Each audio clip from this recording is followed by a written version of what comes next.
Okay, hopefully you can hear me, and hopefully I'm live now. It's saying I'm on, and saying at the same time it says zero people on the stream. Let me know that you can hear the guitar and the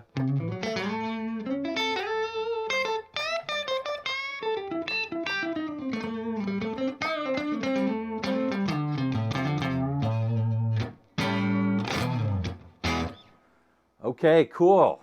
I'm on. That's good. I'm trying a slightly different angle. I've got the camera up a little bit higher so I can tilt it down so you can maybe see a little bit more of the guitar.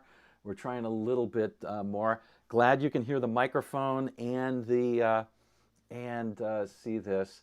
Good to see everybody on. I'm going to try this again to pop out. Last time I tried popping out the chat so I can arrange it in a different place, and it didn't work. It made everything go crazy. Hopefully people are still on. Cool. It looks like people are. And I've got my desktop arranged now a little bit better. Okay. Whew. Sorry about that, folks. Hey, thanks for signing on today. If you were on the live stream on Friday night, thanks for joining that. Really appreciate all your support with that. And we're going to be doing a little bit of an extension of that. So if you already purchased, obviously you've got that course. That's for good. That's for life. If you didn't, there's information that's in the description. And what we're doing today is just a little bit of that. So let me just play a little bit, and then we'll get to a short lesson, and then I'll break down a bunch of solos, maybe a little bit of a Christmas bonus at the end or something. All right, so now that we've got that terrible start all settled. By the way, if you are a member, first of all, thank you. I want to say hi to some folks. There's so many people on. I can see Jeff McManus is on. I haven't seen you in a while. Daniel Smith, Mike Murillo. I saw Chris on earlier. Thank you so much, everybody who's on. If you're a member, thank you so much for your support. It means so much. Helps me keep doing this stuff. And yeah. So, and if you purchased the last course or previous course, thank you so much for that as well. Yeah, if you're a member, you will eventually get the course. You'll get it in January. It'll be available. If you can't wait, don't get it right. Don't just click on that link. You email me first, and I'm going to be sending out a coupon code to members to get that. So, but you'll get it in January. All right, if you want it early. Okay, so let's see. What did I have to start out? I'm just going to play something first. This is Come On Out. Dan Leibowitz. Remember him? Okay, that's good. That's good. I always like to check the level on this. We'll put a little dirt on this Strat here, and we'll get going. I think this is in E. I know it's got some weird stuff in store for me.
So hey, we're supposed to be doing a lesson a little bit today on playing by chords, soloing by chords. And that's one of the reasons why I wanted to do that. In some ways, that was just a simple blues. But in other ways, it was not. So I chose to play it not just by playing out of a scale. There were times that I was playing out of a scale, but there were times that I was not. There were times that I was just playing chord by chord. And there's a huge advantage to that. It's not perfect because sometimes you'll be playing, sometimes you'll want to use scales because you'll have a number of rapid fire chord changes, like maybe 5 or 6 changes that happen right in a row. But a lot of times you really can handle chord by chord playing. And it saves a lot of like memorizing how to do stuff by position. Let me just give you an example. Okay, so that one happened to be a blues in B. Let's do our favorite because we're all guitar players, so we like blues in A, right? And I'll take off the let me take off the distortion, and I have the close-up cam today too. So see, you're getting full service today, folks. Oh, thank you, Itzak. I really appreciate it. Really appreciate the tips. I'm not liking how bright this is either. Let me adjust the brightness on that. That's too bright for me. Let me see what I can get here. I'm gonna knock that brightness down a little bit. Oh yeah, that's too much. There we go. That's better. That's a little bit better. Okay. All right, so thank you, Billy. I'm glad you felt so. Okay, so let's talk about blues in A. So if we have a blues in A, we've got A is our 1 chord, and D is our 4 chord, and E is our 5 chord, right? Well, one of the things that you can do, obviously. One of the things that many of us learned early on was, hey, just play that A minor pentatonic for all the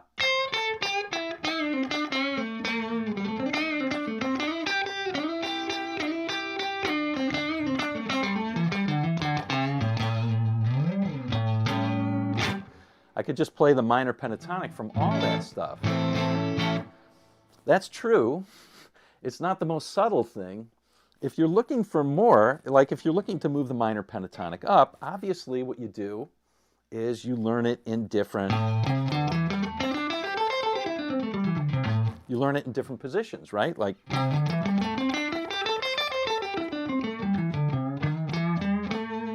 you learn it in different positions. There's the second position and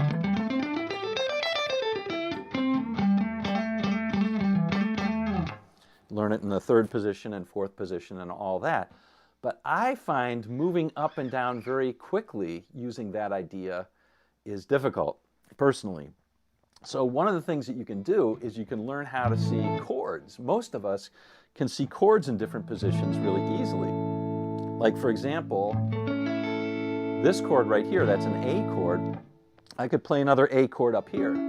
Now, those of you who know me know that I am Mr. Triad. I love triads, so I could play this right here. There's my A triad. I could play this triad right here. There's another A triad.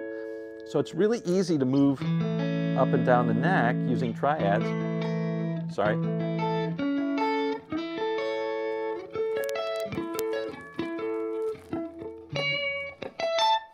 Using triads, I can move into different places. Well, what if I had a move that I could do, bust a move? What if I could bust a move when the band was playing in A, like I'm playing now, like that's a move that I'm sure you've heard of, you know, that I could play over A. And if I learned how to play out of those different chord positions, like, or maybe if out of this one, I might play, you know, that sort of thing. If I could learn how to play out of these different chords that I had, then it becomes a snap to move anywhere over the fretboard because I'm not thinking in terms of scales. I don't have to bring along 12 notes in my memory every time I move. I only have to see one or three, at most three. That's all I have to see. And yeah, yep. Anyway, now triads are a little bit tricky, and I see there's a note there. That's why they're called triads. Yeah, one of the things is that this is a trick question. This has 6 notes. I'm playing 6 notes. Is it a triad? And the answer is yes. Amazingly, because many of the notes are duplicated, right? So I've got an A, a C sharp, an E, an A, a C sharp, an E, and another A. So I've got a bunch of duplicates. So there's really only 3 notes there. So this technically is a triad. But personally, I like the pure triads because then I can see that.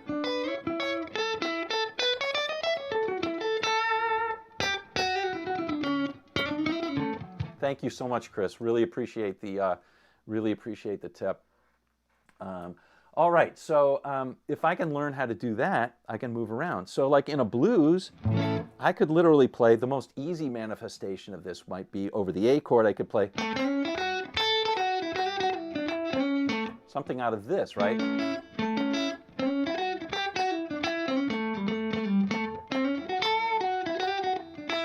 Then over D, I just move that same chord up to D.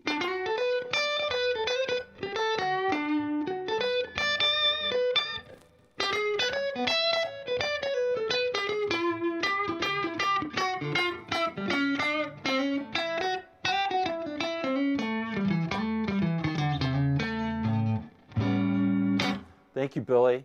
Thanks.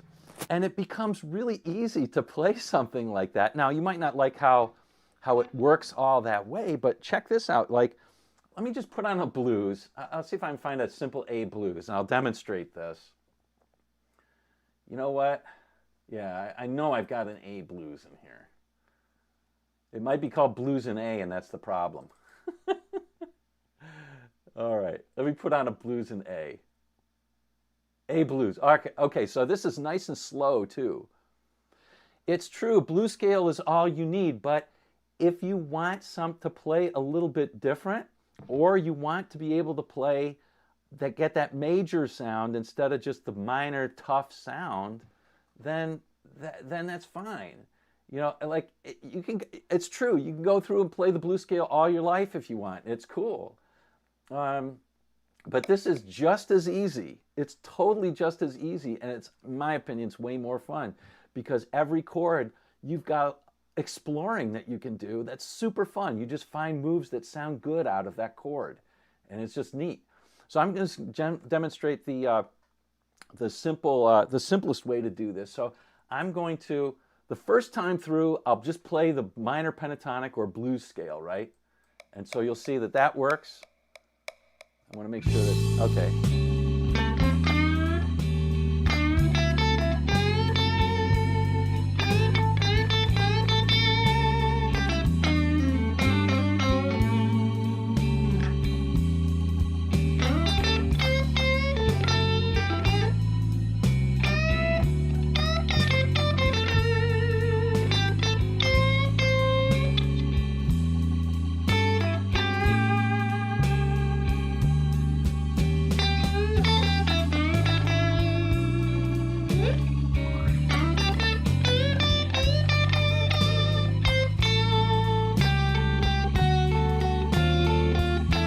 Now I'm going to play just using the chords.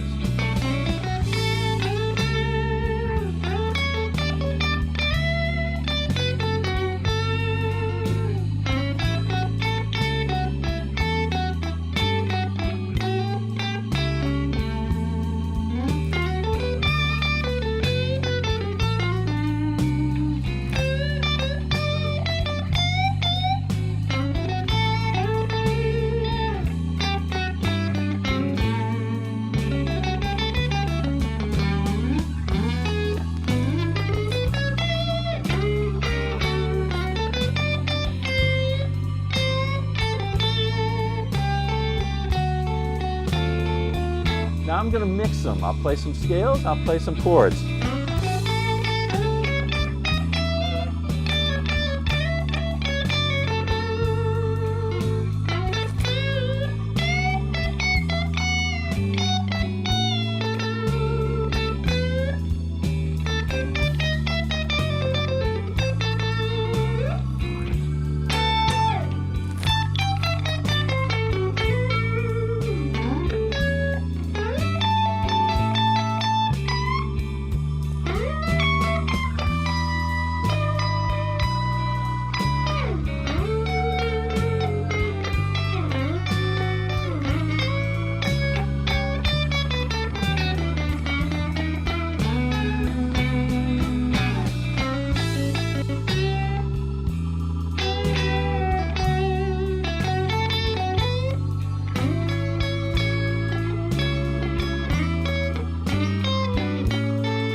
time, I think.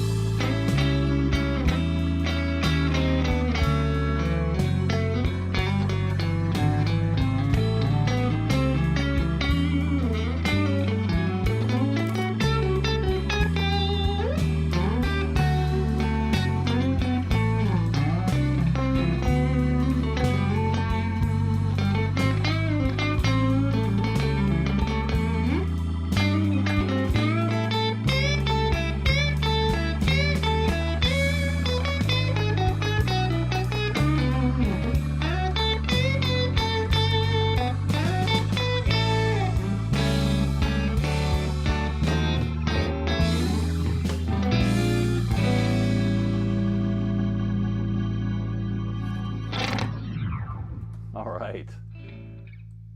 Okay. So, let's see. Oh, I didn't know I was on this. I was on the close-up cam. I thought I was like showing my grimaces and all that. Well, maybe I was. Okay. So anyway, to me, it's really simple to find your way around the neck if you're using simple chord shapes. You can move there instantly. Like, you can instantly find stuff. For me, if I'm looking for, like, let's say the minor pentatonic or the blues scale,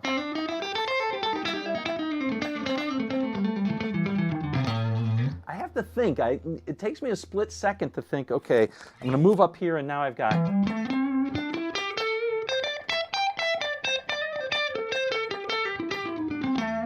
It takes me a while. So what I do personally is I know if I'm playing over an A chord, all I have to do is find that A chord here, and I know those notes are always going to be good, right? If the blues is playing over an A, I know the notes of A are always going to sound good. So what I can do is instantly go here, and then I can think of, if I want that tough sound, I'm just using my ears. If I want a tough sound, I use that minor pentatonic or the blues scale, right?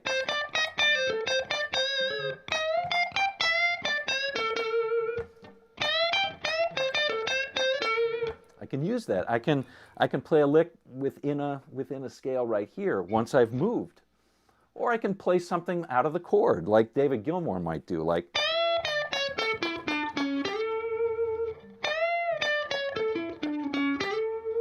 right? I could play something like that, which just focuses on that triad, that chord.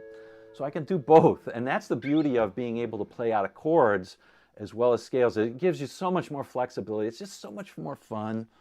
And to me, it's a difference between sort of dance. I feel like it feels like dancing when you're moving around there. That's the only thing I can think of to say. It just feels like dancing once you've mastered that sort of, or get comfortable with it. I say mastered, but the reality is, like, instead of learning a scale, all I have to learn is like how to play out of a new chord, right? If I have a different chord, it's going to work there. The other thing that I think we'll see as I analyze some of these things, when you do it from a scale perspective, it's almost always about like key. Oh, I find a cluster of chord changes and I say, what key fits this? And then I'll play the key, or I'll play modally over it, or I'll pick a pentatonic scale that might work. But with chords, it's simple because you just look at the chord and go, oh, I play over that chord. That's it. It's that simple. So sometimes it's a lot easier. All right, so we'll analyze a couple here, and then we'll play a couple over them. Let's see, what do I want to do first? You know what? I'm going to look and see if we've got questions here. Frank Conmi. Hello, no problem being late. Doesn't matter. Billy Idol? Oh, Billy, lol. Okay, got it. Wonder if there's a Gilmour style slow blues out there. Well, you know, I've got some David Gilmour stuff. You know, the more common David Gilmour thing, it's not quite a blues, would be the...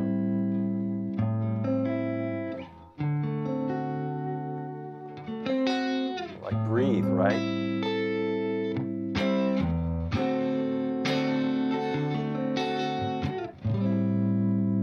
Got it, Connie. I'll try not to, Frank. All right. Hey, anyway, if you want to learn this style of how to use chords and play all over the neck, I've done it. I boiled it down into a 90-minute web workshop. It's available now for on demand. We did a live session on Friday. It was a lot of fun, complete with me messing up the mic, but I've re-recorded it so that you've got the full recording. If you're a member, you'll get that in January, and if you really, really want it and you're a member, email me, because I'm going to be sending out a coupon code that's going to give you big savings on that, if you want to get it before January. So anyway, that's that. And if you're not a member, there's a link in the description which should tell you about membership as well. So you can become a member and help support me, and also get live streams like this, and one-on-one. There's not one-on-one, but there's office hours. There's coaching that I do 3 times a month. So you can sign on to coaching hours and ask me any questions. There's access to all my courses, etc. All right, but let's get back to the lesson here. All right, what did I want to do? Okay, so let's do, I don't know.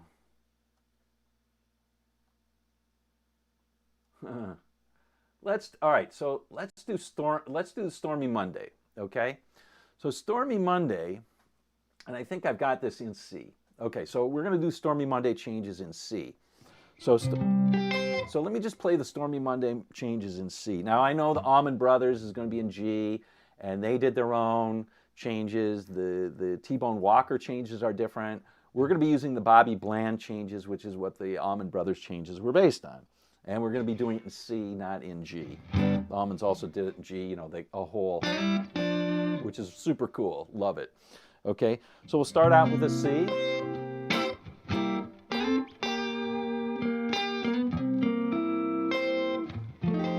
It's a quick change blues, so the second bar is just an F, like an F7 or an F, I'll play it as an F9. Let's go to the close-up cam, I'm digging that.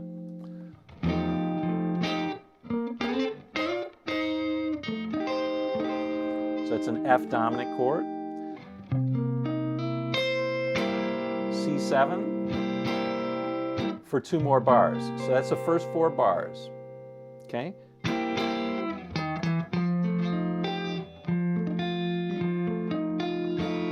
So then we're going to go to the F7.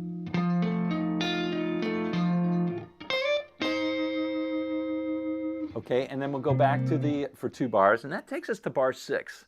And it's really in bar 7 that everything changes with Stormy Monday. So we're going to go the 1 chord, C. Let me turn this down a bit.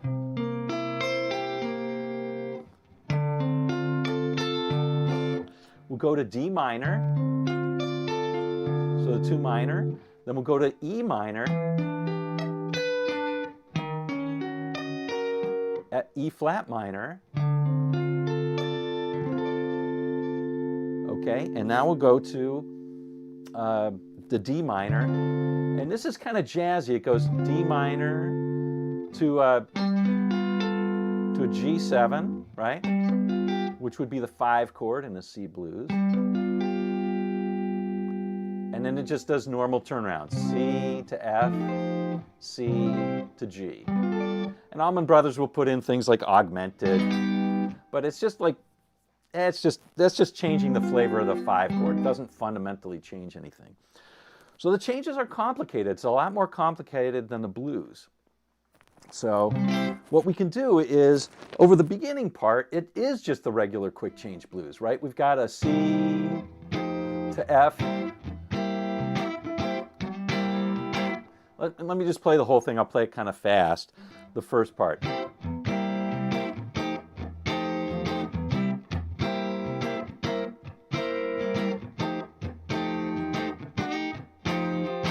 That's all the same, right? And then we go, the second part is,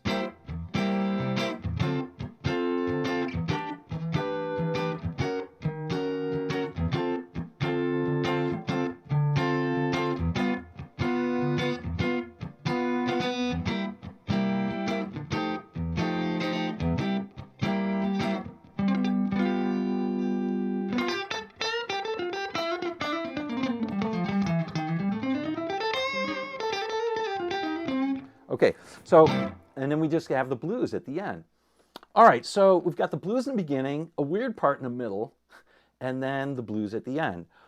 So let's just analyze this from a scale perspective. If we were going to choose scales on this, what choices do we have? Well, we have anything in the beginning that we could choose for a blues. So I could play the minor pentatonic. I could play the C minor pentatonic.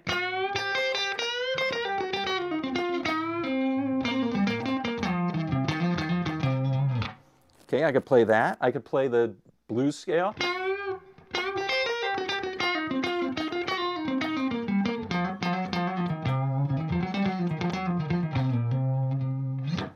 Right, I could play that.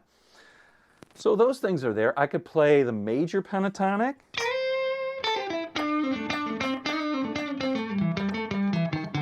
Or the soul scale, if you call it that, if I add those notes in. I could play the mixolydian, the C mixolydian.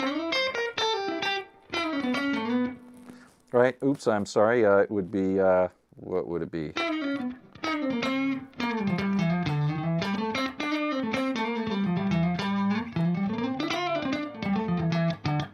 This is a C mixolydian. To play the C mixolydian. Now, if I choose that root, when I get to F, I can't play the C mixolydian. I've got to choose something else over the F chord.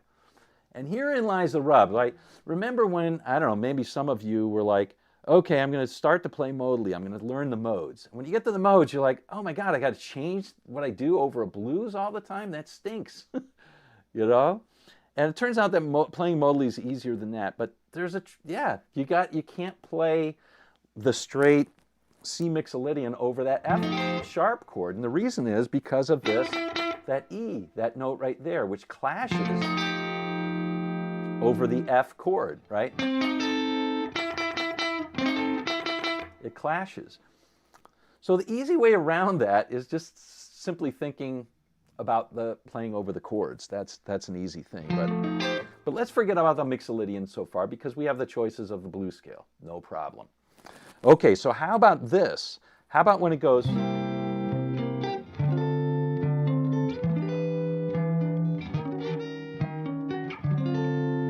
How about that? Well, it turns out if we try and play the blues scale over that, it's not going to sound good. And the reason is because these are chords that are right out of the C major, out of C major. The one chord in the C major is like a C major chord. Here I played a major seventh. The 2 chord is a D minor, and the 3 chord is an E minor. So it just gives a very strong sense of key. So one thing that you can do is switch to major over that. So you can play the minor blues over the blues part. Over that part, you can play the major blues, and then over the last part, you can go back to your minor blues, or you can stay on the major blues if you want. It's all good. All right? So that's one way you could do it if you're a scales guy, but you've got to figure out different scales that you play over the different things. Now for me, when I do this, I usually, over the C chord, I'm going to be playing a lick. I'll play like that. That's out of a C, out of that. Right? I could play that. Over F, I might play, you know, something like that. And that would be fine. Or I might play, which is based on the, out of a C, out of this F7 chord. And when it gets to that weird part, no problem at all, because I can just play, I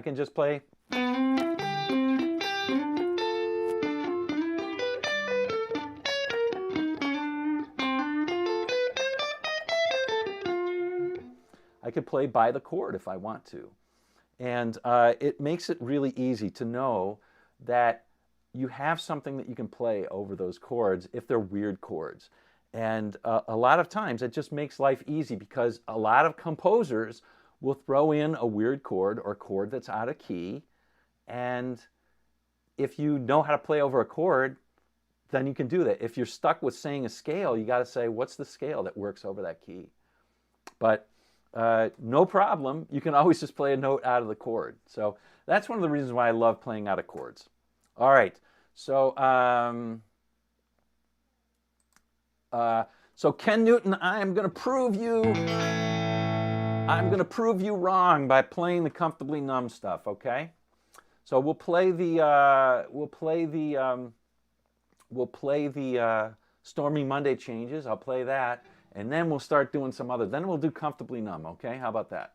We will do that. Comfortably numb is a fun one to do. Okay, let's see. Let's just play the Stormy changes. I'm going to go back to this view. So we'll play the Stormy changes. So the first time through, I think I'm going to try the scale approach.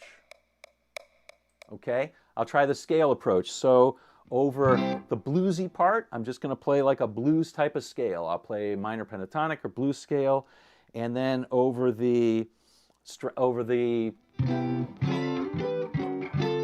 that part, I'll play the C major scale. And there you go. So I'll try that. Okay. Turn up a little bit, and we'll try this.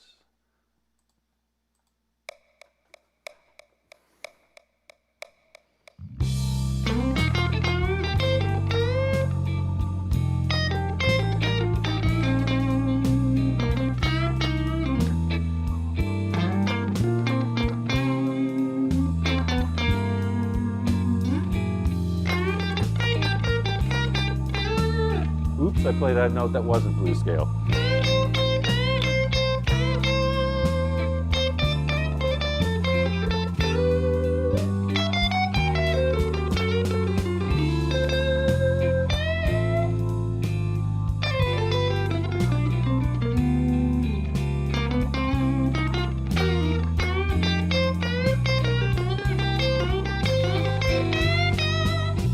All right, now what I'll do is I'll play a little bit more by the chord. In my opinion, it's a lot more interesting. We'll switch it around a little bit more, but we'll try that.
we go.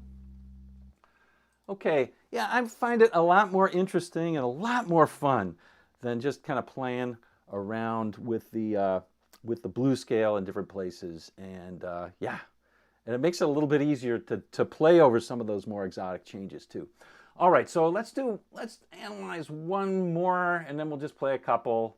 And I don't know, I'll tell you what the chords are, and I'll tell you the ideas. But this is going on longer than I thought over this. So let's talk about Comfortably Numb. Now, the backing track I've got is Comfortably Numb shifted by 2 frets.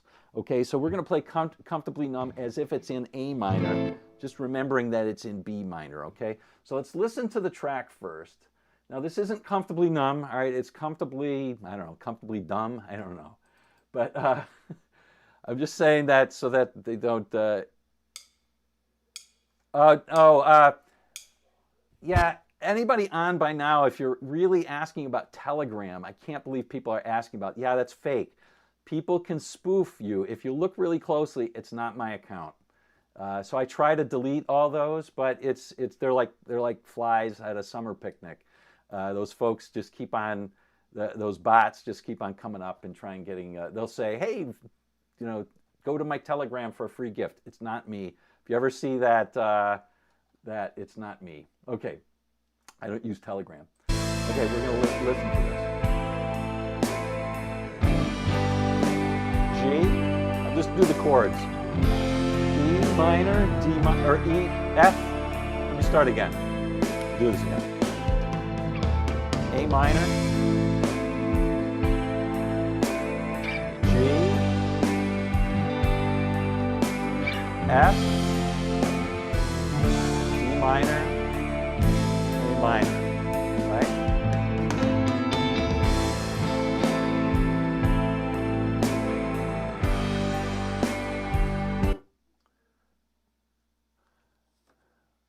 All right, no gift. So let's go to the second part, right? The B part.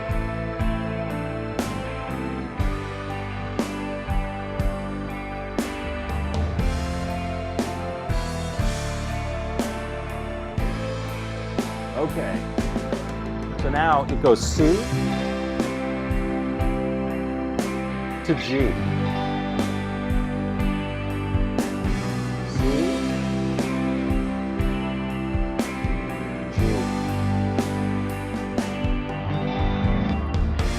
Flat to F, or make it easier for you, B flat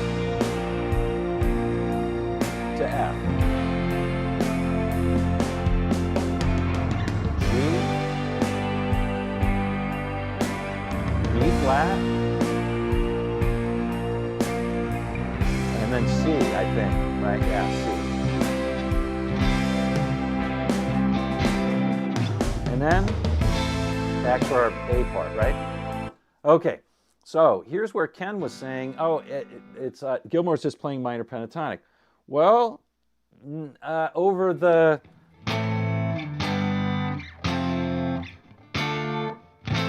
you can play a single scale. There's a minor scale, right? You can play those chords are all in the key of C/A minor. And so, no problem, you can just play the A minor scale and it will fit.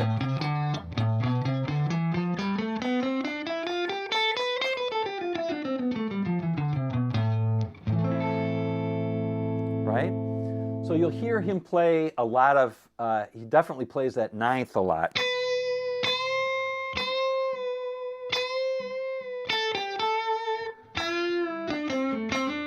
And he plays that. He plays the sixth a lot, and those are not in minor pentatonic. But you can just play a minor pentatonic over that, and it sounds great. Sounds great.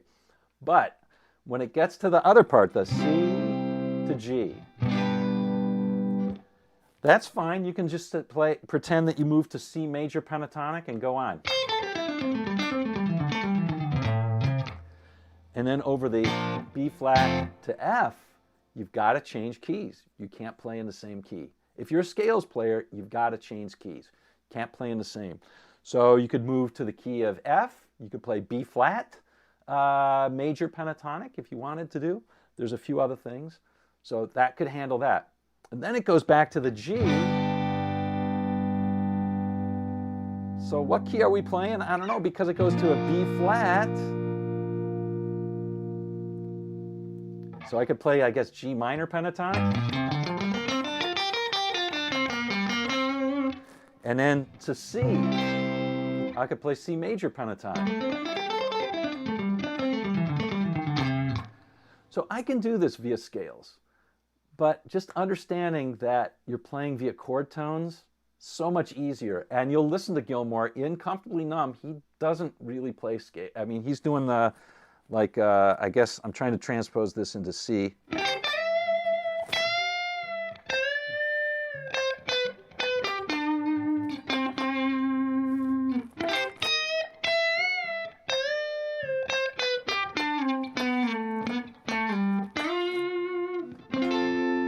Right? There's my F. So he's doing that. So let's see if we can do that right now. We'll just play over that one. I'll get a little dirt on my guitar, and I'll turn down, I'll turn down the tone knob, make it a little creamier. See if I can nail the tone a little bit more. All right. November Rain. November Rain. Yeah, I can do that sometime on YouTube.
Messed it up.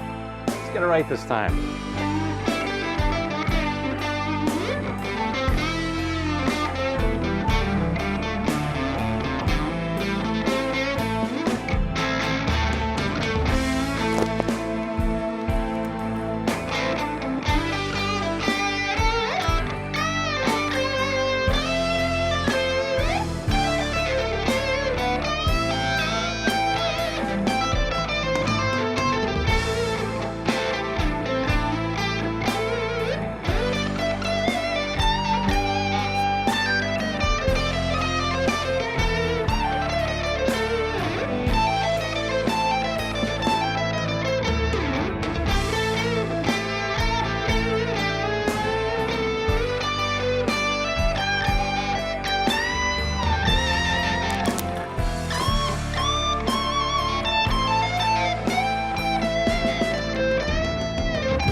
All right, that's enough. I'm really digging this G&L Legacy, although I have to admit, I had to bend an awful lot to try and keep it in tune up here. I need to re-intonate it. Definitely. Definitely. So I'm going to go to my other Strat. T-Bone, you should be happy I'm playing these Strats today. I'm going to go to my other Strat. We'll play a little bit more. Let's play a little rousing number. I've been playing some slow stuff. Let's play a little bit more. So yeah, I mean, I think, yeah, sure, the end of Comfortably Numb, you can play minor pentatonic. I'll tell you, using those diatonic notes, though, it helps a lot because you can do those half-step bends that Gilmour does, and it makes it really nice, especially that ninth. I love that ninth. When you bend to the minor third, that's nice. One of my faves. And then over the D chord, you can bend from the 5 to the 6, and that's another half-step bend. Really sweet sounding. All right, so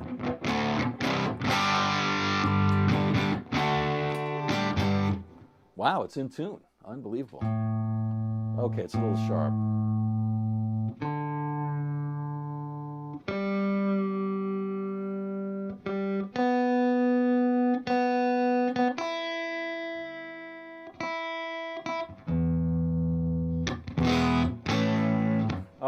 This one plays so much better, this Squire.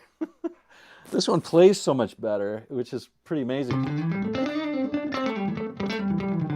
It's a thinner neck, though. The action's so much better, but it's a thinner neck, and I like that it's such a comfortable neck to play on that G&L. It's a more solid guitar for sure, for sure. And I'm having trouble with my hair today. I just washed it. I just washed my hair. I can't do a thing with it. All right, let's see what we got here. If there's any questions. Not see any questions. Mark, not that I'm ever wrong, but where I'm wrong was the Comfortably Numb solos, minor pentatonic. No, the first solo is not minor pentatonic at all, not at all. The end solo, he uses a lot. It's more minor than minor pentatonic, I'd say. Although he does do some straight minor pentatonic things, right? It's in B minor. We played it in A minor, but those runs are definitely minor pentatonic. But he does use a lot of diatonic notes. He uses a lot of.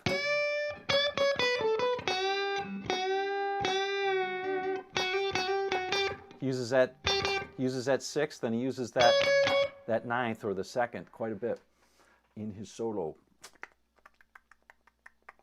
All right, anyway, but the point is knowing the chords really helps you a lot, because if you know you're playing over that D minor, then that note's going to be killer. That note's going to be killer, and it's not in the minor pentatonic, you know? And yeah, so it really helps to kind of know what you're playing with over the chords. All right, let's do another one. Let's do another fun one. This one might have Bob Mayo on the keyboards. Bob Mayo. Let's see. All right, so let's listen to this one. I want to play something that's a little more up-tempo. Now that I have a guitar, I can play a little bit more up-tempo on. I'm going to leave that. The other G&L, by the way, is also good for, I can use slide on that because the action's a little bit higher. I don't have to, I'm not going to fret out so much. So I'm leaving that to learn some slide. All right, let's listen to this. Ooh, it's quiet. I wonder what's going to happen.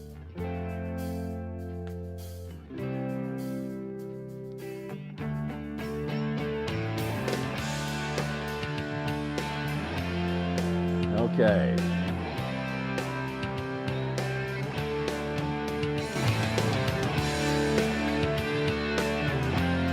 Okay, so what's going on here?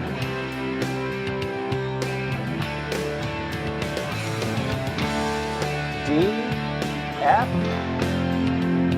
C, back to D. So it's a chord progression that's not used a lot in classic rock. It's really simple. It's 3 chords, right? It's D, F, C, and back to D. That's right, Peter Frampton, you got it. Okay, so what's weird about this is it starts out with a D, not a D minor, and it's not a D power chord either. It's a D. It has that, let me go close again. It's a D. It's not a D minor or a D power chord. It's a D. So we play that D, and you might think, okay, I could play like D major pentatonic, or I don't know what's going on. And then it goes to F. And because that F is a minor third up from D, right? We've got D, we've got 3 frets. And that gives us the idea.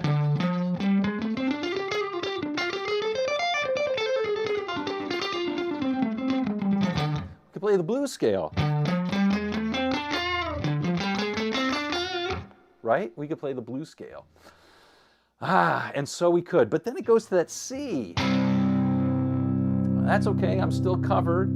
That's sort of like Mixolydian. Like if we went from if we went from D to C to G, that would be just standard stuff, right?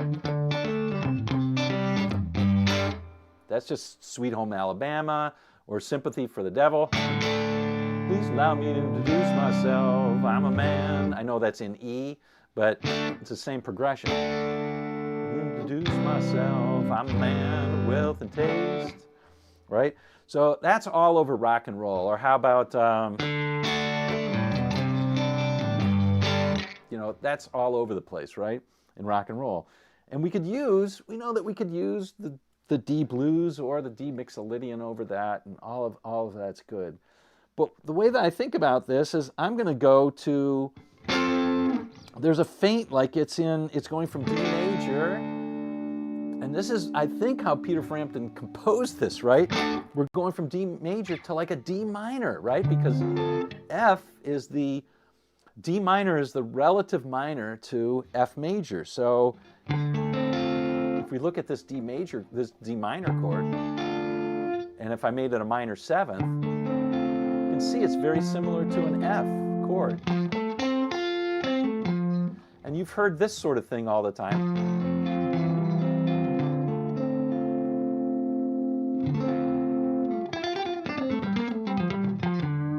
Yeah, it probably picks up my stubble. No worries, no worries. The live show, I mean, this, Sunday live show, you can get what you pay for in the live show. People donate more, maybe I'll shave beforehand. I'm kidding, okay? I'm really kidding on that one. All right, so that's another thing. We can think of it as going from D major to D minor. So if we went from the D major pentatonic to the D minor pentatonic, that works. But I also just think I can play this by the chords. So I will play that D minor.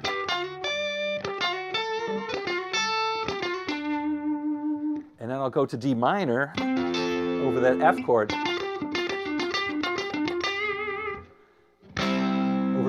Over C, I'll keep it on that D minor, because D minor is a chord in C. And when it goes back to that, I'll play.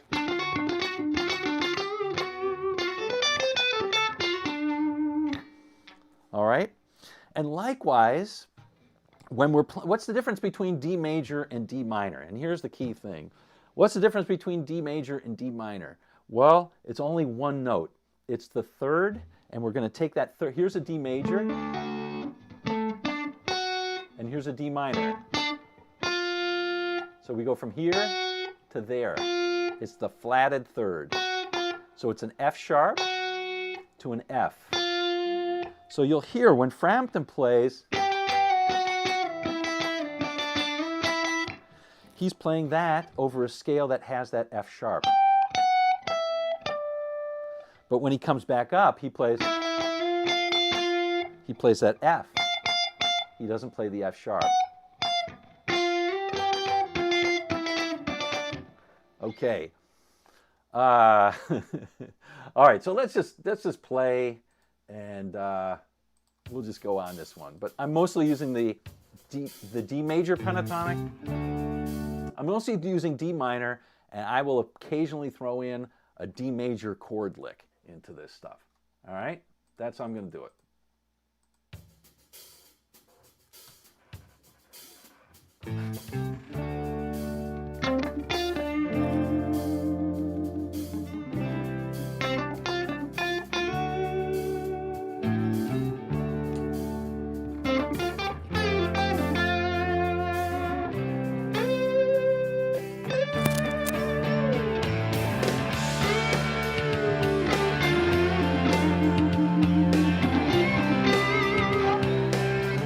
Uh-oh.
All right. I was wondering when that was going to end. That was long.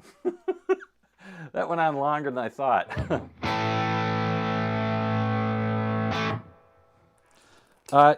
Would it be possible to play a solo entirely over that in C major? No. The problem is that pesky F sharp, right? So if you want to avoid the F, then you can do it.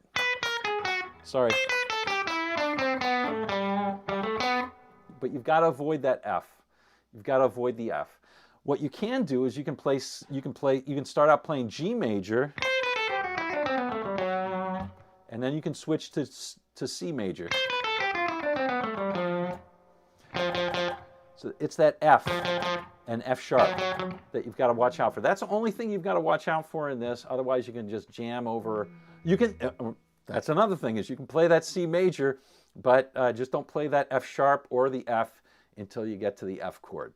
All right, or the C chord is fine too. But the F chord, it's obviously going to be a great note, that F. That's one of the things that you can play around with, and that's why I like doing that.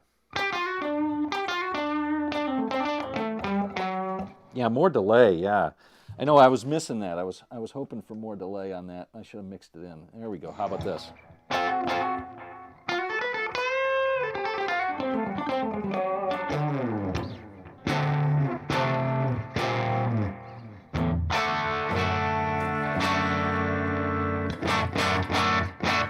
I think this guitar does not have as much bite as that G&L. I think the tone's better on that one. I like it better, but.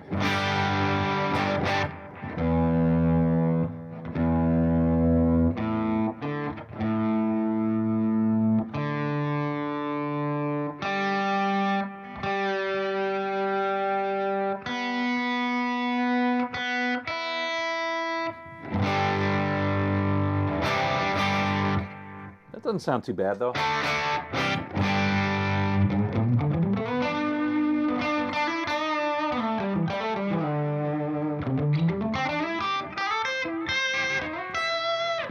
Yeah, Stephen Stills, great guitar player. Great guitar player.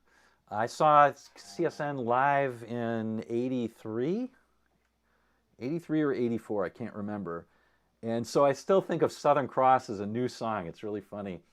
I saw him at Pine Knob in Michigan, and I still remember getting lectured by David Crosby about not using drugs. Probably part of his public service that he had to do. And but Stephen Stills played a solo where he was just on acoustic. He played it down for, I don't know. He played it for, I don't know how long he played, but it felt like it was like 12 minutes and 12 hours. Yeah, what was I smoking? It felt like it was about 12 minutes long, but he was just killing it. Great player. Love Stephen Stills playing.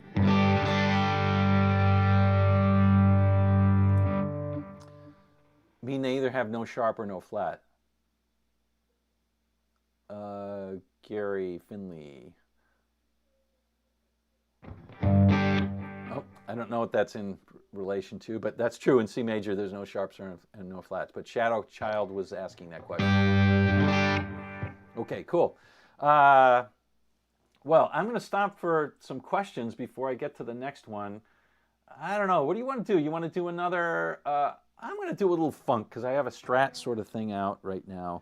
I might take out that Charvel too. I'm thinking I'm playing with 25.5-inch scale guitars. Maybe I'll take out the Charvel, but let's play a little funk maybe.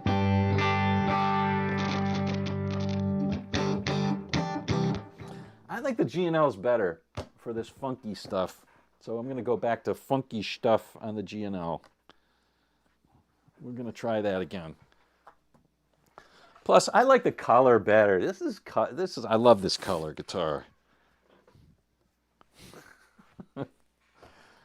I do think it has better tone.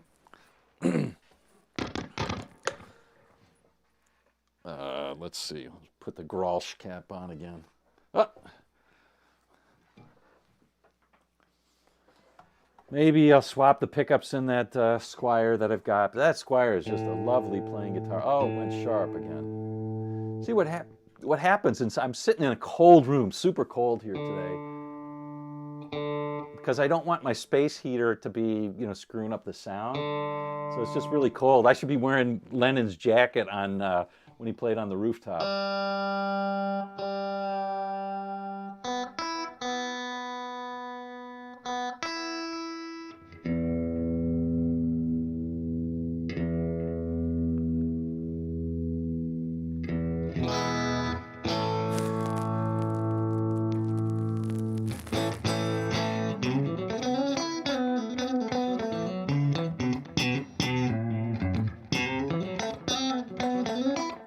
I bet it's a sharp-looking car, Gary.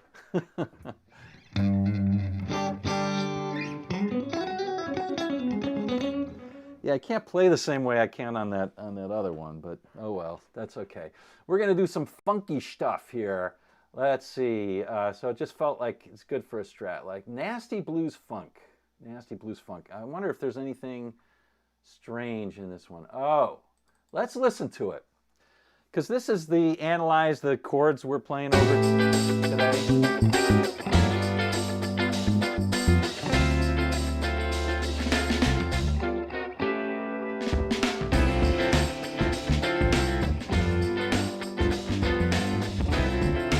Okay, I think I've got to turn this up a little bit. What do you think? I got to turn it up a little bit. That's maybe that's a lot of it. Here, that'll do. Okay, so let's see about this.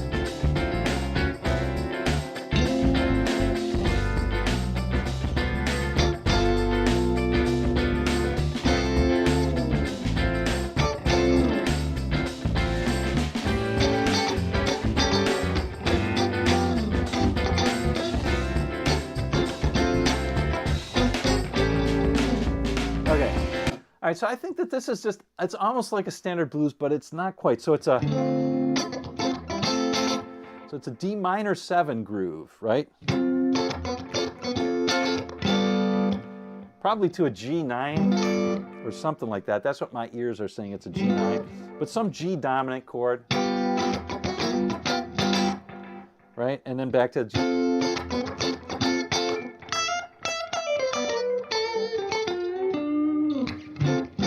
That's the same progression as breathe, right? That's D minor to G7. A breathe would be E minor to A7, right? And it's the same as every Santana song you ever heard.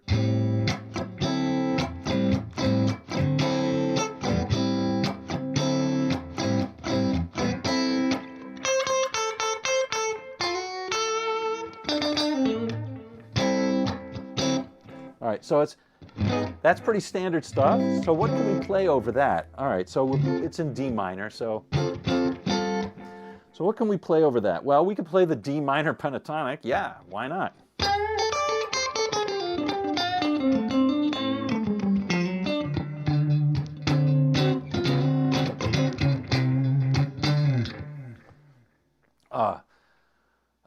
Your car is the same color as the fender? This is not a Fender, this is a G&L. Whew. All right, so you could also play the D Dorian.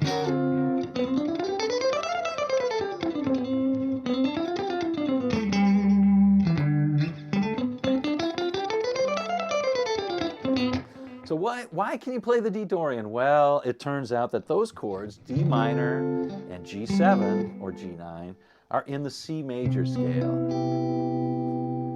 And so if you play the second degree of the C major scale, you get what's called the D Dorian. If you're worried about that, it's really just the D Dorian is just the C major scale, but you start on a different note. So why that works is kind of interesting, but we're not going to go into that right now. You can use that, all right? But now comes the rub, that A7 chord.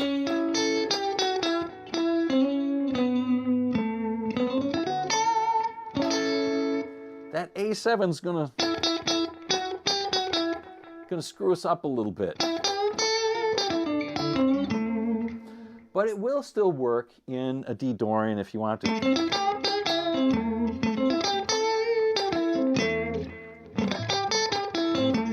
it'll still work. So we could do that. Normally, it would be like A minor.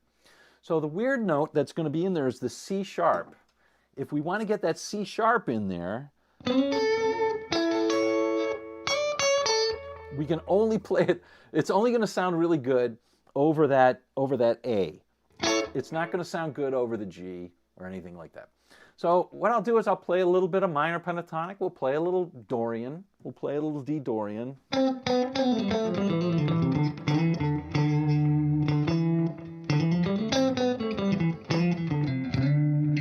play a little D Dorian. And then we'll also, over that A7, we'll try and get...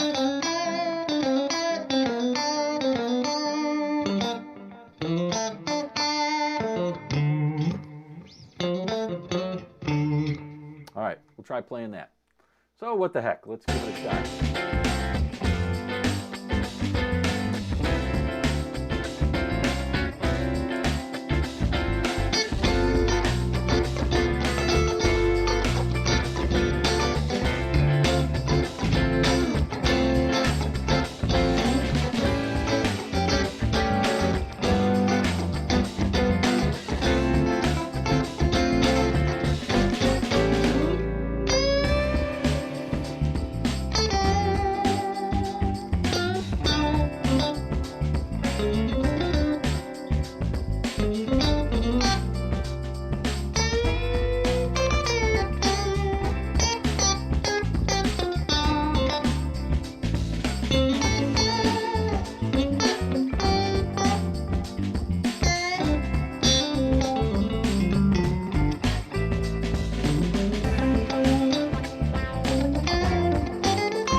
more time.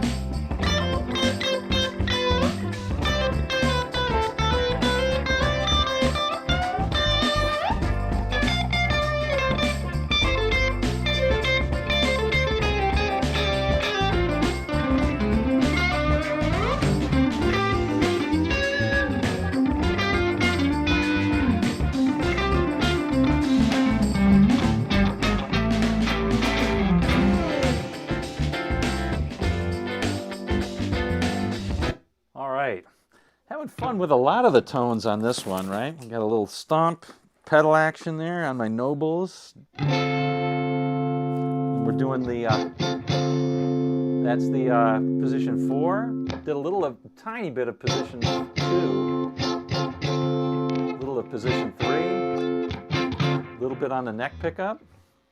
And then with the distortion, it was mostly trying to get that creamy tone on the...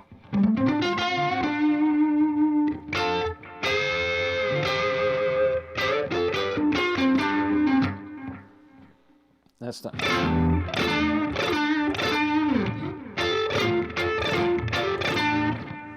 All right. This is a good Benson Dorian song, if there is one out there. Oh yeah, there's plenty of good Benson songs out there. Benson is really he's definitely a play by the chords guy. That's no question about that.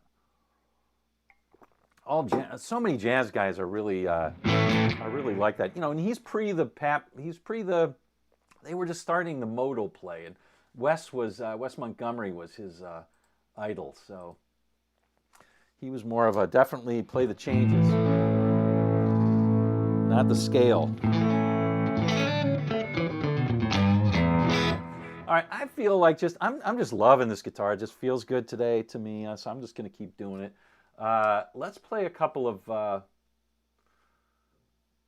We're about one and a half hours in. Let me just say thank you, Lambs. Appreciate it. Let me just answer any questions you got right now. I'm going to take the time to say one more time. Sorry about being salesy here. I'm going to take the time to say one more time. If you're digging what you learned today in the beginning of the lesson about chords and playing with chords, or you want to do something a little more versatile than just playing the minor pentatonic all over, and you want to be comfortable moving all over the neck, I did a visualization, visualize the fretboard masterclass on Friday, and it's available for on-demand. You can see it on demand. There's tabs, backing tracks, a practice routine for 2 weeks, 15 minutes a day, just 15 minutes a day. The exercises that you have there will get you into a different place, understanding how to move around the fretboard. It is a chord-based approach, not a scale-based approach. But you can blend, as you see, you can blend chords and scales, and it'll make your playing a lot more fun. So if you're interested, there's a link in the description. If you are a member, you will eventually get this. You'll get this in January. But if you are, so there's memberships there too if you want to sign up, and you would get this as well as all the courses. You get online coaching 3 times a month. And so that's with membership. You do get it. But if you're a member and you want to get it early, email me, all right? Don't telegram me, because that isn't real. Don't try and reach me on Telegram. That's not real. Okay, let's, I don't know, let's play something a little bit more. Let's play something, what?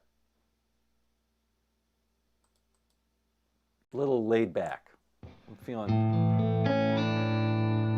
Thank you, Dixie. Appreciate it. Yeah, let's play this one. I don't remember the chords on this one, so I'll have to figure it out. This one I'm doing by ear. Oh! I almost forgot the Christmas treat. I'm going to give you a Christmas treat after this one, but we'll play this one a little bit, and then you know what? We'll do the Christmas treat now, and then I'll say au revoir. I don't know if I could play this, so I don't know if it's going to be a treat or not. I don't know if it's going to be a treat or not, so we're going to see if we can play it. And if I'm looking weird, I'm looking at the chord chart, and let me show you what the chord chart is, just so you know what I'm playing through. This is the chord chart, okay, fellas and ladies and gentlemen? That's a chord chart I'll be playing through. So I'm going to try and read that and play this at the same time. And I'm using some secrets. But you haven't heard it yet. It might be terrible. So we'll see. Let's see if we can get this to go. You will probably recognize this. You will think this is the Eagles' Christmas song. It's not really. I'll tell you about it afterward.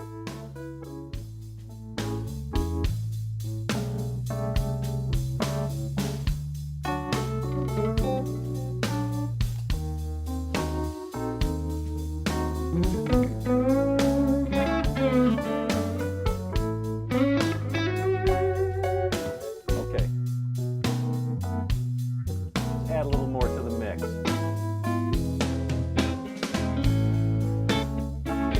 Oh, there we go. Okay. All right, let's try this now.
All right.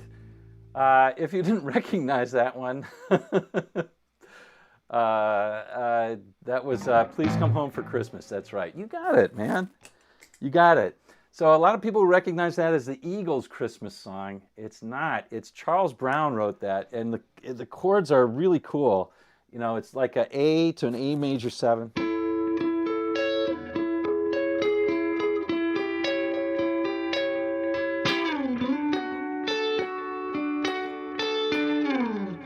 Then a D diminished. Ooh, something's out. Oh, I bent it way out. Yeah, I bent the B string out on that one.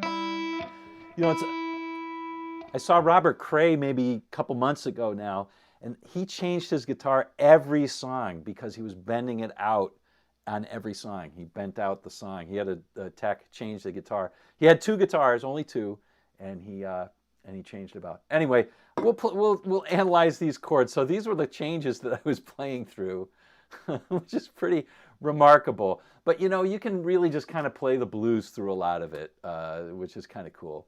But on things like right here, like where it's going to this diminished, I didn't really play any, I didn't really improvise to this. Let me try improvising to this because this will be kind of fun. This would be kind of fun. And like over the B7, it's a little bit weird, but let me try to improvise over this. This is really a stretch for me, but we'll try it.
Don Felder played.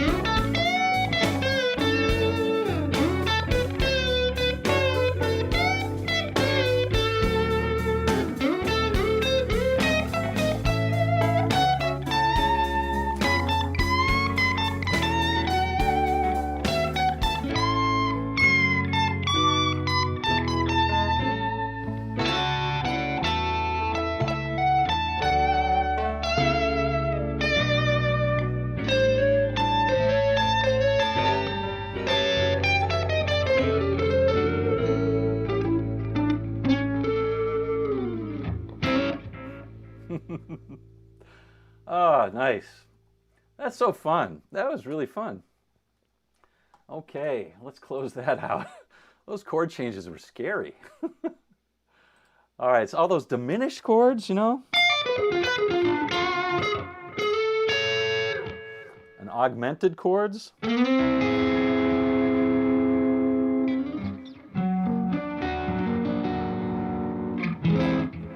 Okay.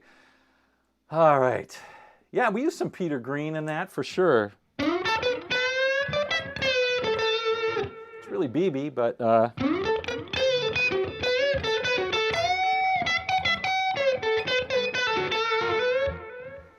Peter definitely used it, and a lot of people copied Peter, and Jimmy Page used it as well. But a lot of people copied it. Dwayne used it in his solos at Stormy Monday. Used that idea, and Felder definitely used it in that song. All right, well, let's just play one more, folks, and I will wish you a happy holidays and Merry Christmas if that's what you do. Most of us do that. Most people do Christmas. I do Christmas and Hanukkah, okay, folks? So I do both of those. But I wish you a happy holidays no matter what you celebrate. Be with family if you can and friends and enjoy the holidays. And thank you so much for coming today. For those of you who are my members, thank you so much. It really helps me do this. And I love doing what I do. I love these Sundays. I love being able to play. My wife will probably want to get off of here. She'll say, what? You told them that you love it? You didn't love it at 10:30 this morning when you were panicking. But I'll tell you, when I come on here and I'm in the zone, I just love to play. And it's all impromptu, as you could tell. I just do it off the cuff. And also, Just love it. So we'll do one more and we'll be out of here. I have some coffee though, so I can sit around and chat for a little bit, but I'm going to play one more and do that. I haven't played this one in a while. This is a soulful E major. So it sounds like it's in E major. There might be some weird changes, so I'll have to listen to it. Let me listen to it first. We'll listen to it together. And then I'm just going to try and play it by ear. Why is it not playing? Oh, there we go. Oh, yeah, I remember this.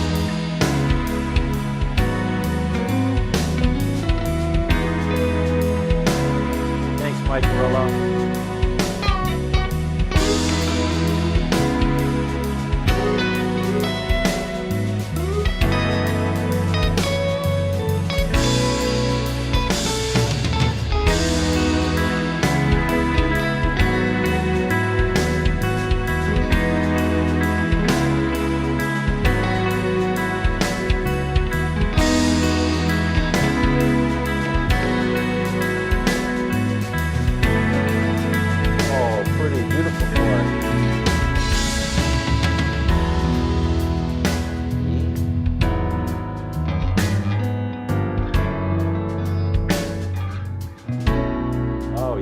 Okay, so it's E,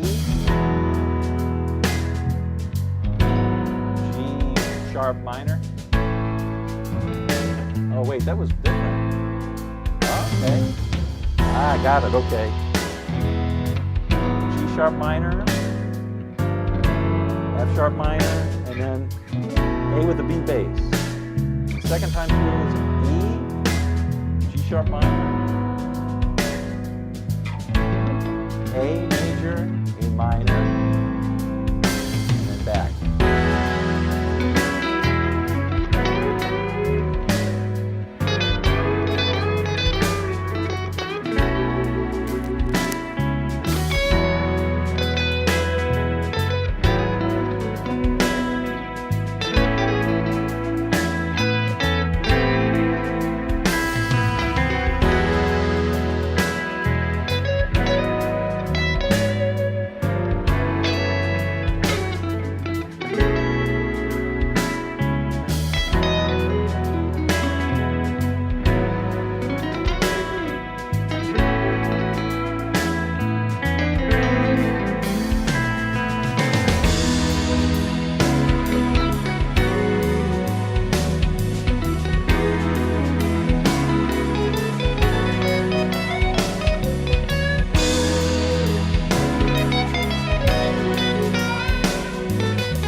nice. I like that. I love this backing track. Thank you so much, Keith. Really appreciate it.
That's a nice backing track. I really like that one. Okay, folks, have a Merry Christmas. Really appreciate it. And Boys to Man. Is that what it is? That one is really beautiful. It has that beautiful little major minor thing in there. And yeah, you can really you can play E major over that whole thing. I mean, you really shouldn't mind the chords, but whatever. You can play E major over that whole thing, but over that change right there, it's really pretty, right? You're going A major. I'm playing A major 6, then an A minor 7, A minor, right? Same thing, same function, and then it goes to an E.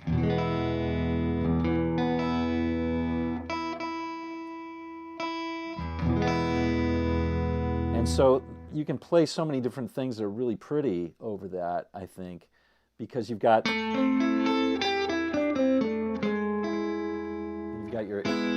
E right there.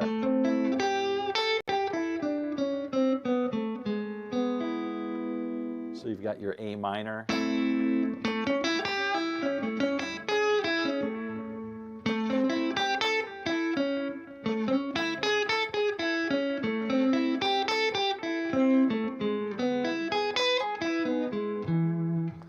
So, you know, if you think about it, I don't think about it in terms of arpeggios, but I just think about it in key notes. So you've got A major, and then you're going to the A minor, and then there's just so many places where you can do that. And just choosing that one note really makes a big difference. Because it almost sounds dissonant when you're playing that A. All right. Anyway, if people don't have questions, I'll just wish everybody a Merry Christmas, Happy Holidays, Happy New Year. We'll do we'll do more of these in the new year. I'm going to take a break and eat some lunch. I'm going to eat some lunch and go for a walk before the storm really hits.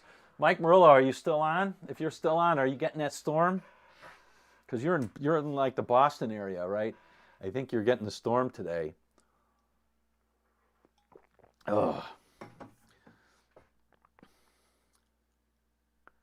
Yeah, I really love this G&L. This is oh, hey, let me show you a new guitar that I got. I don't know if I had this on the last live stream. I got this. What is this, you might ask? This is the Eastman L. Ray. Beautiful, beautiful guitar. It's more for jazz than I probably should have used this on the last one. But it's the Eastman L. Ray. But what I like about it is it's small. It's a thin body, you know. It's almost like the size of a solid body. It's a little bit thicker, but totally hollow, 100% hollow, and ebony cover on the trapeze tailpiece, ebony fretboard. This is an Eastman, and it's a little bit avant-garde looking. I agree, it's a little bit different, but yeah, and it sounds really nice. I think it sounds great. Let me just play a little bit of this. What the heck? I don't know if I have anything I can play, but I think, oh, that's right. I did play something. I just pulled out the plug. I did have this last time, I think. So I traded 2 guitars to get this one, and I think it's all mahogany, actually. It's all mahogany, but let me take off the junk on this guitar. This is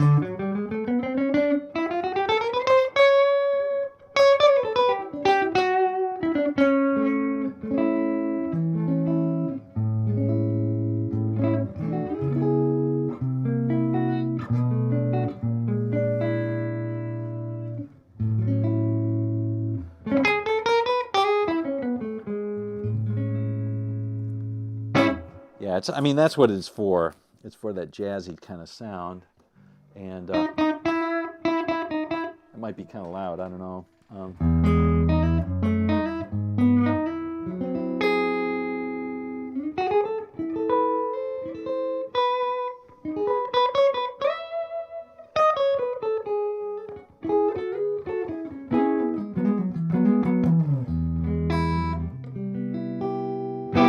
Out of tune, but anyway, love the sound on it. These Kent Armstrong pickups are really mellow, and if you pull back on the tone, I mean, I can get that Steve Howe tone if I want to by going to the bridge pickup. It's a little loud. My goodness, turn it down.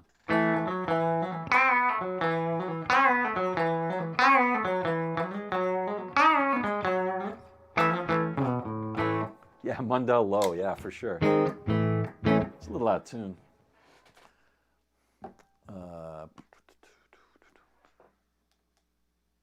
I can't play like Mundell low. He was a lovely player.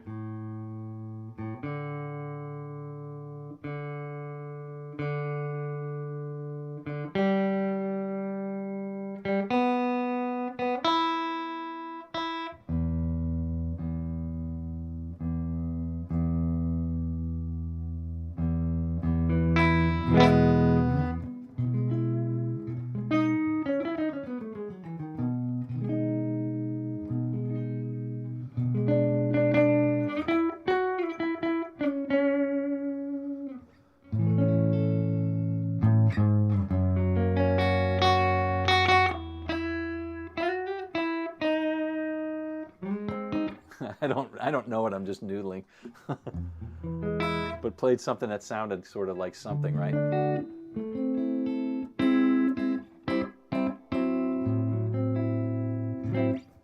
Beautiful sound.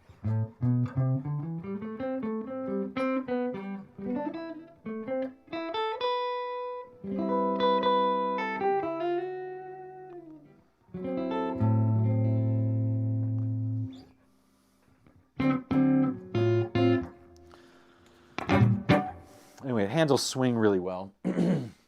but I'm not prepared to play stuff today on it. I got to play more Beatles. That was just a little snippet, right? Okay. Anyway, all right, folks. All right. Yeah, so this was my early, it wasn't really a Christmas present. I gave away 2 guitars to get it. So I'm not sure but I kind of liked it and I wanted it. And so it's like, okay, I got the guitars. Let me get rid of them.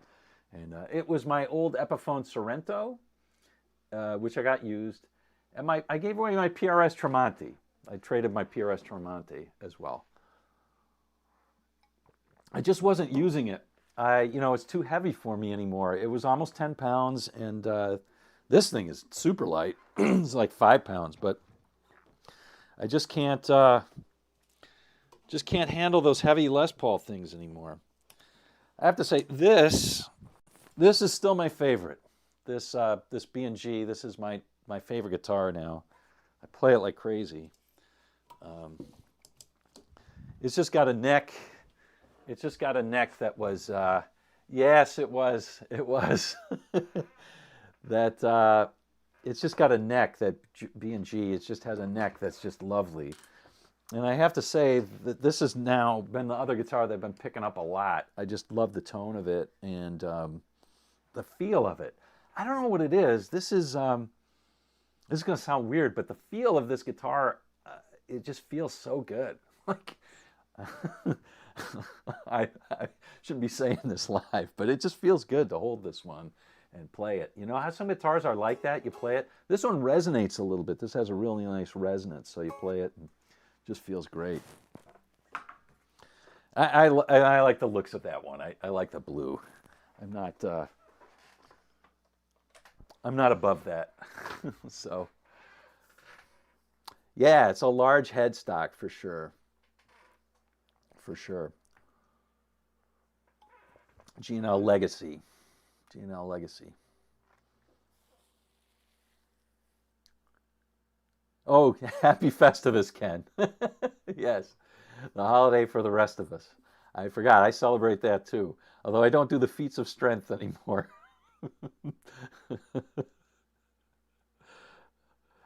The airing of the grievances is my favorite. That's so silly. Yeah, I agree, Brent. I mean, I wasn't expecting that one to come back, so I gave that Strat to a friend of mine, and who's been a longtime friend of mine. I've known him for longer than I want to admit now, but I gave that to him. Maybe 7 years ago, something like that. And he gave it back. He just showed up one day at my door. He lives in Philadelphia, so it's not like I see him every day. And he had a gig bag in his hand. I said, "What's this?" He said, "This is your guitar that you gave me a gave me a long-term loan on." I said, "Joe, I thought that was I thought I just gave it to you." He said, "No, it was a long-term loan. That's what I thought of it as." So I was like, "Man, I'll take that back." And I gave him my Classic Vibe Telly. Mostly because I wanted to buy another Telly. But anyway, I gave him my Classic Vibe Telly, and which this is a much better guitar than that. But Classic Vibe Telly is nice too. Definitely. Every once in a while I miss that guitar. Because I tell you, the neck on that guitar, the Classic Vibe Telly, was lovely. It was great. And I have to say, like, of all the guitar necks that I have that are not my B&G, okay, B&G has the best neck by far, at least of anything. That it just fits me really well. I love it. And I also love my Les Paul neck. Les Paul neck is a fat neck. Not everybody will love that neck, but I love the neck on that. And it's similar to my 335. I think that's why I love it. But this neck on this guitar, this Squire Strat, is just unbelievable. I just love how it plays. It feels great. One of the best guitars I've got. It's sad to say, but it's a horrible piece of wood, or it's got like 5 pieces of wood. It's horrible that way, and it doesn't look great, but man, this thing plays great. And I think it sounds pretty good. Eventually I may change the pickups on it, but it just plays like no, I just got lucky with it. And just everything feels great on it. And yeah, so so my reasoning here was, oh, it's a Squire Strat. So I got another Squire Strat that was a contemporary Strat, and I was going to say, oh, I love that. I love the neck on it, and I can change the pickups. And it has that contemporary wiring, and it had in the back it had like a bevel, but it was a Squire, and it had that it looked weird. It had this thing was moved down to here, and it was angled, so it could give you a humbucker sound, and it didn't have the middle pickup that screws up your picking. So I thought it was perfect for me, and I hated the neck. It was super thick. It's like, man, just give me the same Squire neck that you've been making for years, but you gotta make some other thing. It was roasted maple and everything. It felt okay, but it was just a really thick hand feel, so I got rid of it. Yeah, yeah, another big headstock on that. I think that one is supposed to be a 70s 70s headstock, I think. What they used to call vintage modified. They call them vintage modified Strats. Pork and lambs, pork intestine strings. Oh my gosh. Ugh. We'll do so. Yeah, we'll maybe do some. Maybe we'll do some Beatles next year. Yeah, do more of that. What are some? Hey, while I have people on, I'll ask you this: make any suggestions for me for songs or lessons for the new year. Okay, tell me what you're having troubles with playing. Tell me what you want to learn. Tell me what songs you want to learn. Tell me what techniques you want to learn. Tell me what you're having trouble with and you think it would be cool to learn or to understand a little bit better, whether it's triads, anything. While we're here, just shoot it at me. A woodchuck could chuck wood. How would a woodchuck chuck? How much woodchuck? All the wood he could chuck if a woodchuck could chuck wood. But he can't. My favorite, when tongue twister when I was younger, I can't say it fast or anything like that, but it was Here Lies John Donne, shot with a gun. His name was not done but wood would not rhyme with gun, but done would. That was my favorite. I think that was clever. Here lies John Donne, shot with a gun. His name was not done but wood would not rhyme with gun, but done would. I like that. Rumble. I'm getting it on my computer, all right? I'm going to type these in. I'm going to type them in. Get them on my computes. All right, let's get it in here. So Rumble. Link Ray. Finger picking. All right, well, finger picking.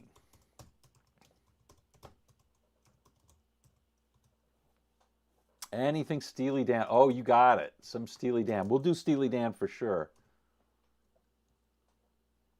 When do you know a capo is needed? Ooh, that's an interesting question, Phil. When to use a capo?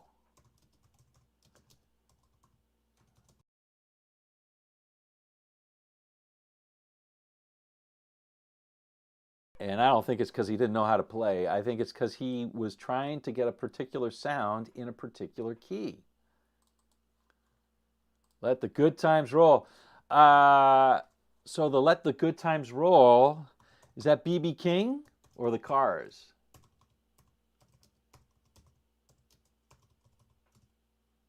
I love the B.B. King song. Roxanne, Roxanne.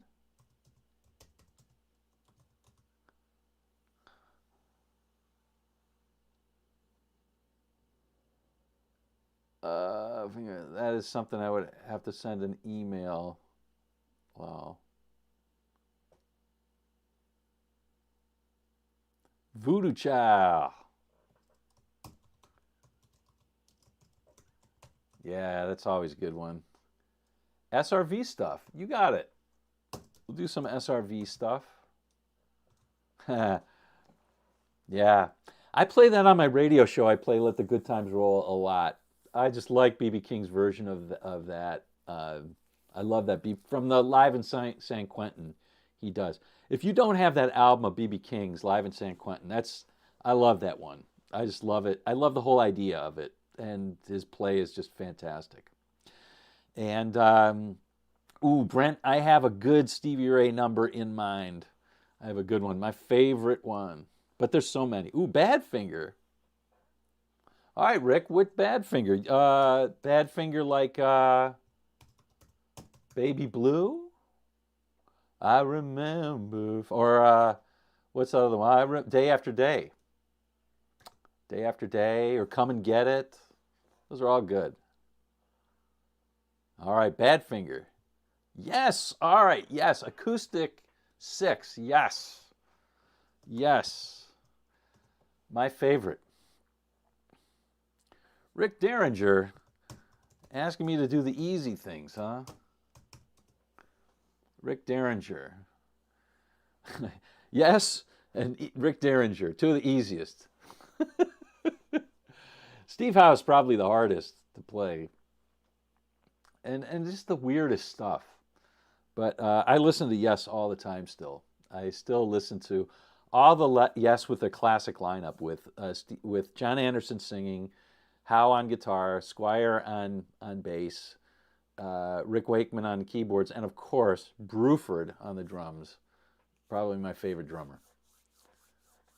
Love, yes. Yes, Rush, Head East.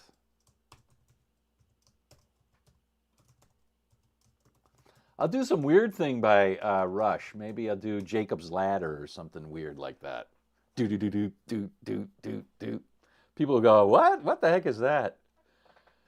Why don't you play Tom Sawyer, man? Or Working Man? Now here comes Entre Nous.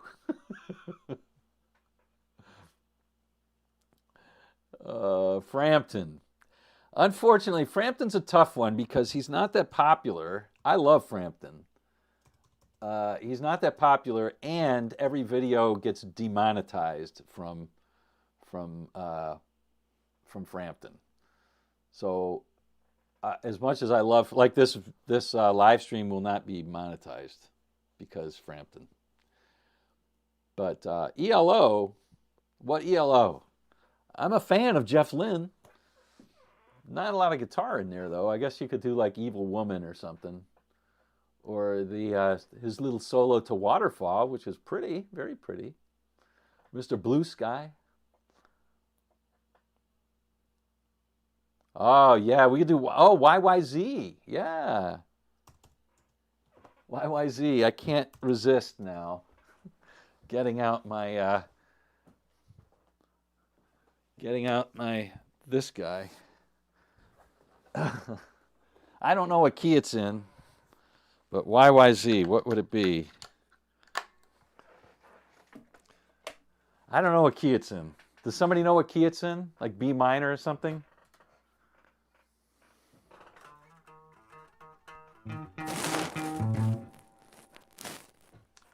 Something like that.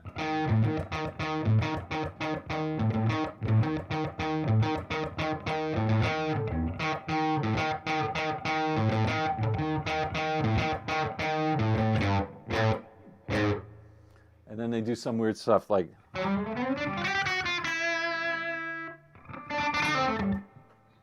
don't know what they do.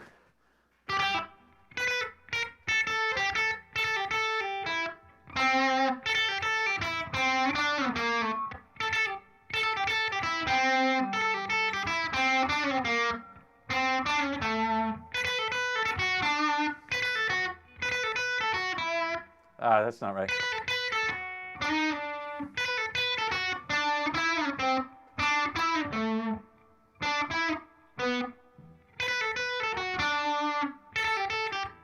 I don't know what they do. Anyway, we'll do YYZ. That's fun. I know that got demonetized too, but I love it. I love it. Uh-oh, I don't have a place to put this now. I have to move this guy. Ugh.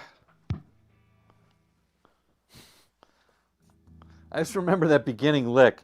I played that in high school. I played that in high school. I gotta undo this. I don't want to wear the battery out on that Charvel. I played that in high school. Yeah, that's Charvel. This is a lovely guitar. I played YYZ in high school. Our band, I was in jazz band, and the bass player and I, we found a drummer, and we played that at a break in one of our. We were playing like it was a regular jazz band, so we were playing stuff like in the Mood, which we called In the Nude, of course, and Wiggle Wag and Watermelon Man and Green Dolphin Street and all that kind of stuff. A String of Pearls. And then we took a break and we got up there and we played YYZ, and people were going, "What the heck is that?"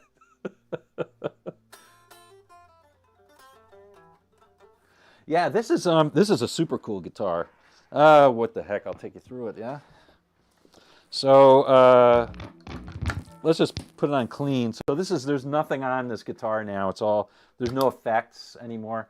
So these are the they're not EMG pickups. These are the Fishman Fluence pickups, and it's active. So, but it's lovely. Look at this. It's got a cutout there, and this is cut out there, and it's got this. It's 24 frets. Access to the truss rod is down there, and roasted maple. The only thing I don't like is the reverse headstock, locking tuners, bone nut.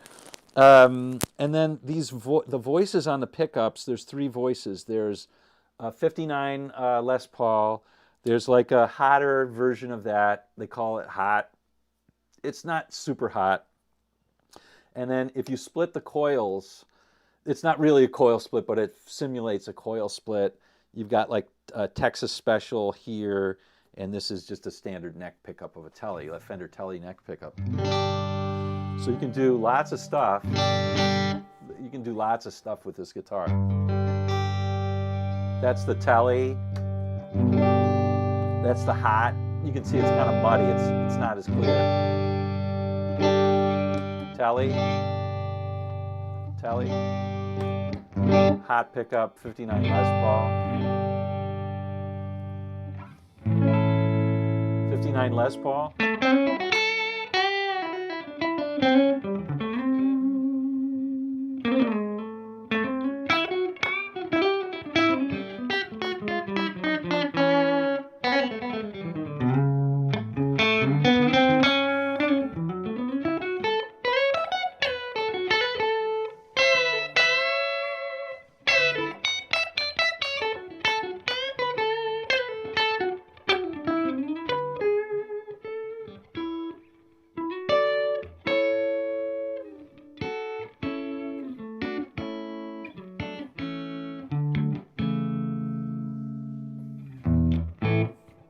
Yeah. So anyway, it's a lovely guitar, and it's also got a whammy bar, right? But I never use that. I just don't use the whammy much at all. It's just not part of my style, really. And yeah, the other thing I really like about it is this. This is really this is meant to be really easy to move, this knob, so you can do. It's easy to do volume effects. Well, it's hard when I'm holding it like this, up like that, but when I hold it down like this, I can do volume effects pretty easy.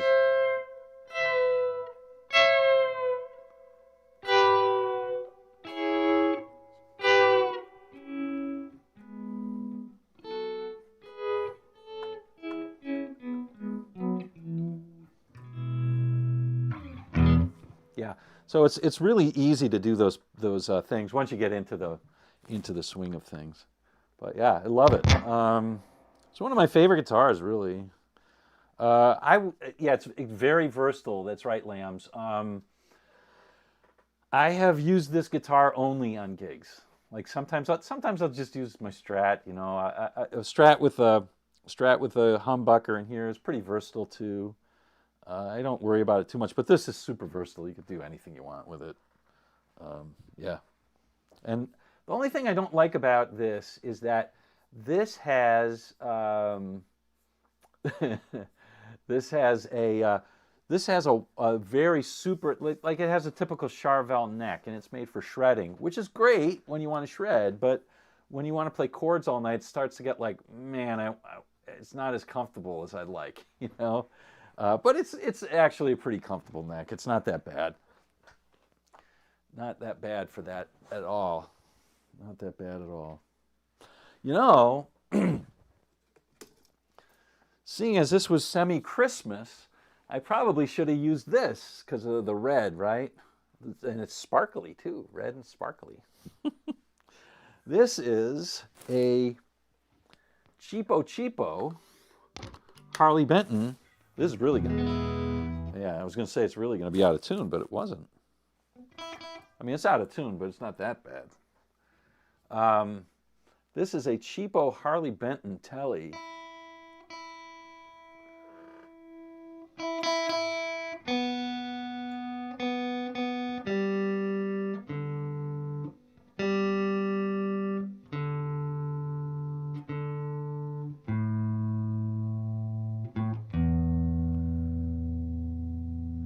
And I love the neck on this thing. This thing plays great. It's kind of cool. It's got binding. It's got double binding. And what I did was I replaced the pickups. I put in guitar. I tried a few. I used Guitar Fetish. I ended up with Guitar Fetish Neovin here. And this is just the original pickup. The bridge pickup was terrible. It was really just super trebly. So anyway, and I changed the bridge here. I put in a different bridge. This is the Wilkinson compensated bridge. You can get these for 20 bucks at Guitar Fetish. You can get these for like 30. So it was like $50 upgrade or so.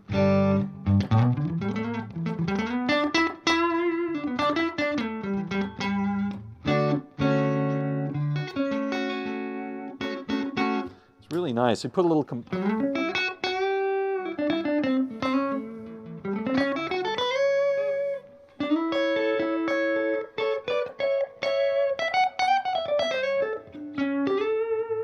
this neck feels just lovely. It's got a laurel fretboard, so that's why it looks like it needs oil. It's just lighter color, but it just feels lovely. And I'm just shocked at how good this is for 100. I think it's 150 bucks. Now it costs you 80 bucks to ship it, so it's more like 250 or 230. But still, you know, if you pay for shipping. I don't know how you don't pay for shipping, but you can get multiple guitars, which is what I did. I did a giveaway and so forth. So I gig this, yeah, I do. I gig the Squire Strat, but it's got problems now. I haven't gigged it in a while because I got to change the wiring. Like Squires, you know, Squires have cheap electronics and they're going. So I noticed it today. I flipped onto the bridge pickup and it like, oh, didn't get any sound. Let me try that again. It was in the middle of a song. So I tried it again and like it connected. I've been noticing that happening. It doesn't happen much, but you know, once in a while. But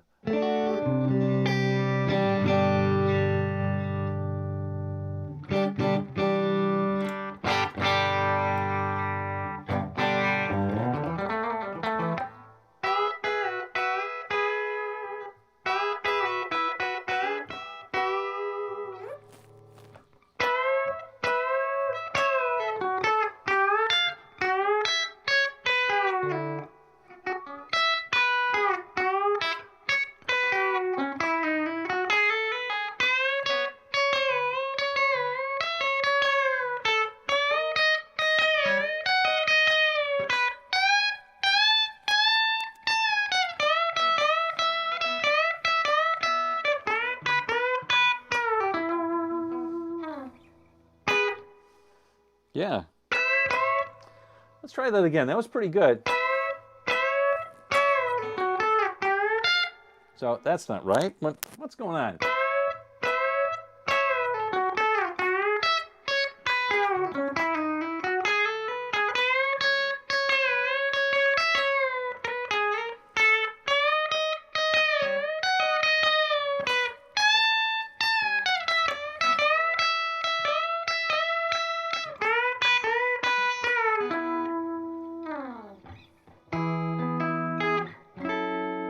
Something bent out.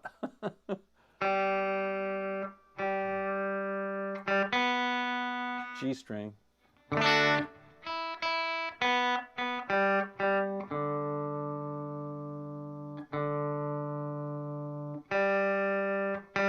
it's sharp. Yeah.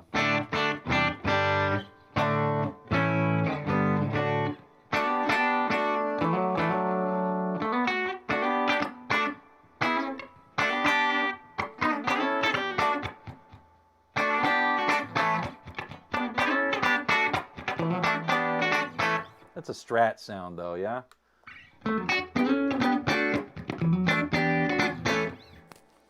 That's the middle pickup. That's the best you can do on a telly, I think. To get that. Yeah, that's right. Bernie was the best, man. I think he used a B bender on that one. You know, I don't have a B bender, but that's why those things are.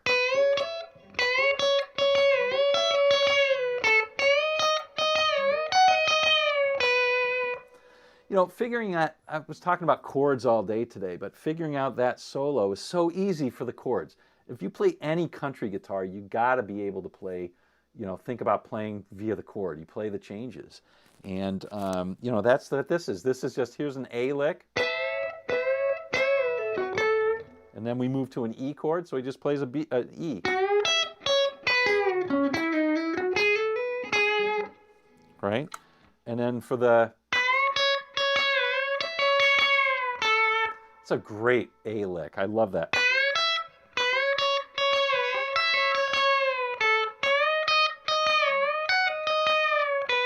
That's a B lick. And then we're on to the E. I think it's maybe a C minor or something like that. I don't remember how the song goes, but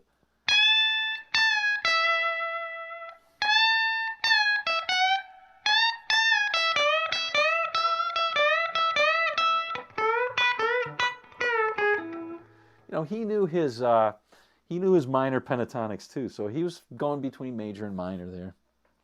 I don't know if that's how we thought of it in pentatonic world. He probably did. I like this guitar a lot. This is another one that's really super comfortable to play. I don't know what it is about it, but this neck is just lovely, lovely neck. Feels great. I think it looks really good. It's a little bit flashy, you know. It's got that, see, it's got that sort of weird pink sort of look to it, you know. I don't know if you can, I don't know, is it red, is it pink? It's red, but anyway.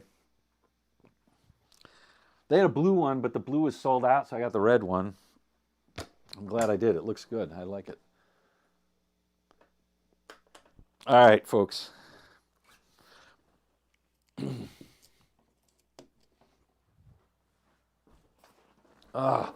I think I'm going to get a little lunch. And yeah, that was free ride, a little free ride. I think I'm going to get a little lunch, go for a walk, brave the wind. And I didn't say break wind. I said brave the wind. And yeah, we'll see you. So anyway, Merry Christmas to everybody. Happy holidays. I know Hanukkah's over already, but happy whatever you go. Happy holidays. How about that? I know people get angry for some reason when people say happy holidays, but happy holidays, and that just means whatever you celebrate, whether you celebrate Festivus or anything else, Christmas, Festivus, Hanukkah, Kwanzaa, whatever, right? Enjoy whatever you're doing over the holidays. And if you can't, my daughter's home and my son's coming over for dinner tonight. So I'm going to have the whole family here. We'll have the whole family here. So it's really looking forward to it. All right, folks, I'm thankful for you. And thanks for coming on. We will see you, not next week, but we'll see you in a little bit, okay? We'll see you in the new year. All right, take care.